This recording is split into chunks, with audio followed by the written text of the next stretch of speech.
Dois-je parler de mon moi camouflé, masqué, couverte et cachée, ou plutôt de mon moi dévoilé, découverte et étalée? J'ai décidé de surprendre le temps et vous faire voyager dans un autre monde. J'ai décidé de vous prendre sous mes ailes et vous emmener découvrir l'univers d'une jeune fille née sous la lune, aux îles de la lune. Laissez-moi d'abord vous la présenter. Elle s'appelle Toamaya. Ce prénom veut dire espoir dans sa langue maternelle. Sa mère l'a appelée ainsi parce qu'à sa naissance, elle savait déjà que c'est son espoir, sa vie, que c'est elle qui occupera désormais sa vie, même quand elle sera majeure et vaccinée, même quand elle sera maman et même grand-mère, du moment où elles seront vivantes toutes les deux. Toamaya est née sous la lune, dans les îles de la lune. Il s'agit d'un petit archipel perdu dans l'océan Indien, appelé les îles Comores, comme or. Ce sont des toutes petites îles que tu vois à peine dans la carte du monde. Elles se trouvent dans l'océan Indien, un océan riche quant à sa biodiversité, ses jolies plages ou tout simplement sa beauté. En grandissant, Toamaya s'est retrouvée avec plusieurs mamans, plusieurs papas, beaucoup trop de frères et sœurs. Étonnant, non? Je vous explique. En fait, dans ce monde, la famille ne se limite pas aux parents et aux frères et sœurs. Sa maman lui a appris qu'il n'y avait aucune différence entre elle et sa cousine parce que sa nièce, c'est sa fille et que c'est donc sa sœur. Ça a l'air compliqué tout ça pour celui qui n'a pas grandi dedans.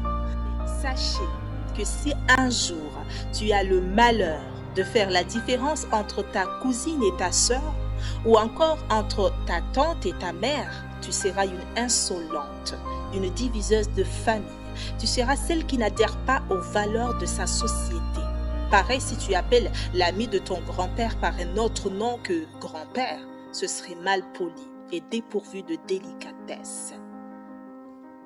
Pour revenir à Toamaya, elle était en quelque sorte l'enfant de tout le monde dans sa famille, dans son quartier et dans son village. Sa maison est toujours remplie de gens, des petits comme des grands. Autour d'un repas, ils causent, rigolent durant des heures et des heures. Toamaya a grandi autour de cette force rassurante de la communauté, où chacun se soucie de l'autre, un sens fascinant de l'hospitalité et de la fête. Dès lors qu'elle a commencé à articuler et prendre quelques mots, on l'a envoyée à l'école traditionnelle et religieuse appelée le Shioni. C'est là-bas où elle a commencé à apprendre à lire et à écrire.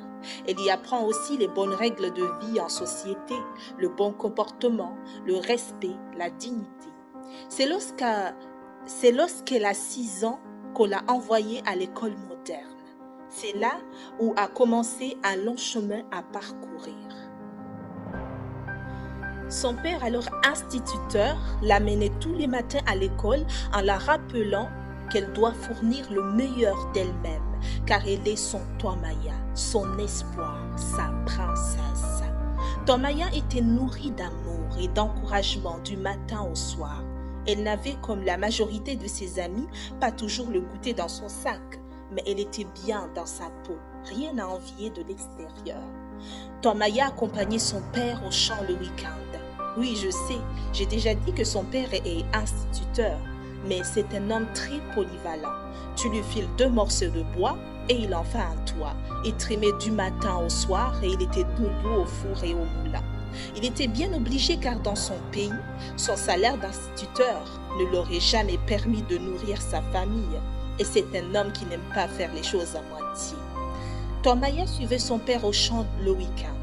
Elle marchait longtemps à côté de son père et d'autres hommes et femmes qui allaient au champ. Arrivée là-bas, c'était une nature époustouflante qu'elle découvrait, un climat de sérénité. Ces petites sorties au champ du dimanche avec son père ont fait naître au fond de Toamaya une passion au monde végétal. Au collège, elle savait déjà qu'il fallait qu'elle découvre fois encore plus pourquoi le grain de maïs que son père plantait lui faisait sortir des gros régimes de maïs. Pourquoi il y avait des maïs qui décidaient d'être marrons alors que les autres étaient jaunes. C'est par cette occasion qu'elle en a fait des sciences de l'agriculture, en plus d'une passion, un rêve de vie. Elle voulait aider les paysans voisins des champs de son père à être plus productifs, car elle voyait que malgré leurs efforts, leur production restait insuffisante, alors que la terre est très généreuse. Mais en plus des méthodes archaïques qu'ils utilisent, ils ne sont pas à l'abri d'une maladie, par exemple, qui peut attraper leurs plantes. Revenons sur le quotidien de Toamaya, l'espoir de sa société. Brièvement, libre, elle courait entre des gigantesques forêts, des jolies plages et des chaleureuses ruelles. Sous la lune brillante, le soir, elle allait rendre visite à sa grand-mère et sentait l'odeur de jasmin qui jaillissait des jardins des maisons. En fin d'après-midi, elle comptait les corbeaux à côté de la maison avec les amis, en contemplant le joli coucher du soleil. Le soir, la fille qui était hébergée chez elle leur racontait des contes, tantôt marrants, tantôt horribles, sous la lune brillante, et les enfants avaient souvent peur. La lune, celle-là, l'a vraiment éclairée. Il faut dire que sans la lune et les bougies, comment elle aurait fait pour reviser laborieusement pour bien réussir ses études? Car les problèmes d'électricité sont récurrents dans son pays. Mais les activités des grands et des petits, dehors, le soir avec la lune qui brillait jusqu'à ce qu'on croit qu'on est en pleine journée, font que ce manque d'électricité qui surgissait parfois ne soit pas vraiment mal vécu. Toamaya en a gardé des très bons souvenirs d'une enfance épanouie et intense. Elle te dirait aussi qu'elle a gardé une image de courage transmise par ses parents, comme tous les parents de sa contrée et d'ailleurs. Fidèle à son pronom, Toamaya se devait de fournir un travail laborieux pour affranchir la vie, le lycée, puis le bac. Elle n'a jamais connu ni chagrin, ni mal-être, ni dépression. Elle a été jusque-là insouciante, mais rêveuse. Et puis un jour, après l'obtention de sa licence à l'université des Comores, elle décida de quitter son nid pour aller découvrir le monde et y revenir plus forte. Elle se trouve aujourd'hui de l'autre côté du monde, en Europe, où elle a trouvé une société très belle, humaine, qui a ses atouts, mais qui est loin de ressembler à la sienne. Deux réalités différentes, un peu perdues, mais elles s'adaptent car, comme dirait Darwin, ceux qui ne s'adaptent pas sont voués à disparaître. Elle apprend tous les jours de la vie, des cultures, des autres et des autres. Néanmoins, elle a encore apprécié son environnement d'avant. Elle te dirait sans doute que la lumière et le confort ne remplaceront jamais les jolis moments passés dans les îles de la Lune, que sa vie qui était lumineuse et amusante dans l'obscurité ne l'est forcément pas dans la lumière et la confortabilité. Peut-être que c'est normal, me direz-vous. S'agit-il de nostalgie? En tout cas, très ouverte d'esprit, Toamaya compte en apporter plus de ce qu'elle apprendra à sa société. Elle compte voir sourire ceux qui l'ont nommé Toamaya, espoir. Je pense que vous l'avez compris, Toamaya, c'est moi. Et j'ai hâte de retourner à la maison pour aider ceux qui m'ont vu grandir.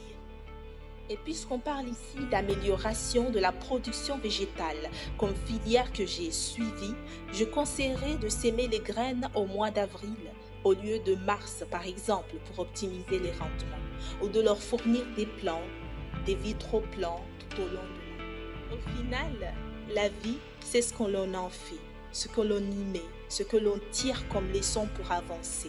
J'espère sincèrement que je ne vous ai pas ennuyé, que mon histoire vous aurait fait découvrir une autre culture, la mienne. Je vous remercie de m'avoir écouté avec attention et vous invite à venir découvrir un jour les Comores, cet ensemble d'îles paradisiaques. Et par l'occasion, vous rencontrerez des petites Toamaya qui vous accueilleront chez elles.